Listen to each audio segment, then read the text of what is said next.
Assalamualaikum warahmatullahi wabarakatuh. Anak-anakku, siswa dan siswi kelas 4 sekolah dasar dimanapun berada, jumpa lagi dengan saya An-Nur dalam mata pelajaran PAI dan Budi Pekerti. Nah, kali ini kita akan membahas tentang hijrah Nabi Muhammad dari kota Mekah ke Madinah. Anak-anakku yang dirahmati oleh Allah, dalam materi ini kita akan bahas poin-poin yang terjadi pada saat Nabi Muhammad hijrah dari kota Mekah ke kota Madinah.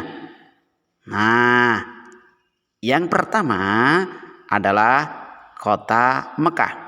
Kota Mekah adalah kota yang kita kenal yang mendahulu dengan zaman yang penuh dengan jahiliyah, zaman yang penuh dengan keangkaran murkaan.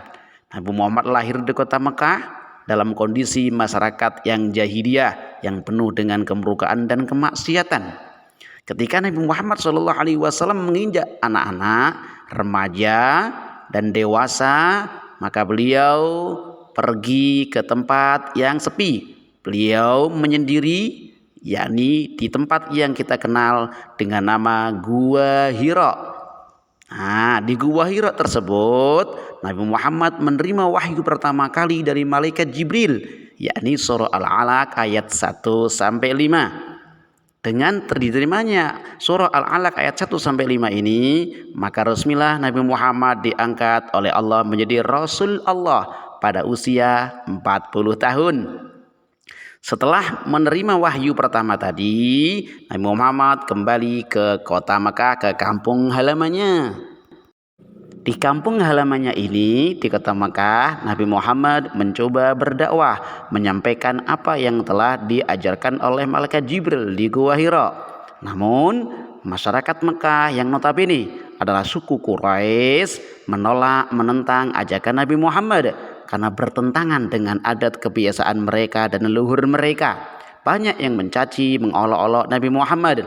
Namun ada para sahabat yang masuk Islam meyakini apa yang disampaikan Nabi, yakni Abu Bakar, Umar bin Khattab, Utsman bin Affan, dan Ali bin Abi Thalib, termasuk istri beliau yakni Siti Khadijah, dan juga sahabat lain diantaranya adalah Mus'ab bin Umair.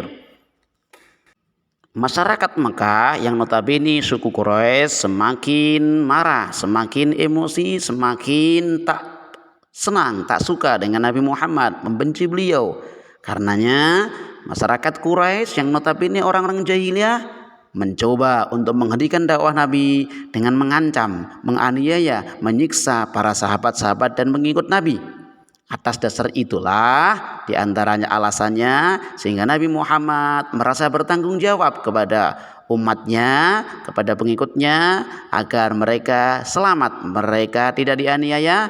Maka Rasulullah memerintahkan kepada para sahabat untuk meninggalkan kota Mekah menuju ke kota Yathrib yang sekarang ini bernama Madinah. Beliau keluar rumah pada tengah malam, diselamatkan oleh Allah. Sayyidina Ali yang ada di rumah beliau kemudian meninggalkan kota Mekah. Ternyata dalam perjalanan diketahui oleh orang-orang kafir Quraisy dan beliau bersembunyi di sebuah gua yang terkenal dengan Gua Thur.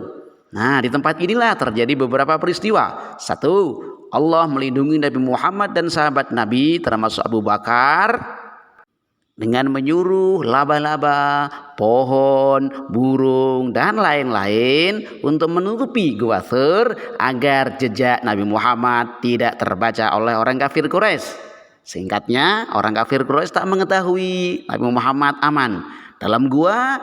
Sahabat Abu Bakar merasa khawatir sehingga ditenangkan oleh Nabi dengan kata-kata kepada sahabat Abu Bakar, la tahzan, innallaha ma'ana. Jangan kamu takut, jangan kamu khawatir, sesungguhnya Allah beserta kita. Sahabat Abu Bakar dan yang lainnya sehingga tenang, tidak khawatir, kemudian melanjutkan perjalanan ke kota Yathrib. Nah, di tengah perjalanan Nabi Muhammad berhenti di suatu tempat, yakni yang terkenal dengan Quba. Di tempat inilah Nabi Muhammad mendirikan sebuah bangunan untuk beribadah, melakukan sholat Jumat. Karena pada hari Jumat Sehingga tempat itu dikenal dengan nama Masjid Quba, masjid yang pertama kali dibangun oleh Nabi saat hijrah dari Mekah ke Madinah. Setelah selesai membangun tempat ibadah, Rasulullah melanjutkan perjalanan menuju ke kota Madinah. Di Madinah, apa yang terjadi, nak? Mereka disambut dengan sukacita, dengan penuh bahagia oleh orang-orang Madinah yang dahulu sudah pernah belajar agama ke kota Mekah sebelum Nabi hijrah. Mereka disambut dengan sukacita, senang gembira sambil melafalkan syair dan salawat kepada Nabi Muhammad SAW. Bagaimana lafalnya? Tala'al badru alaina min thaniyatil wada' wajib syukru alaina mad'a lillahi da'. Demikian, semoga bermanfaat. Assalamualaikum warahmatullahi wabarakatuh.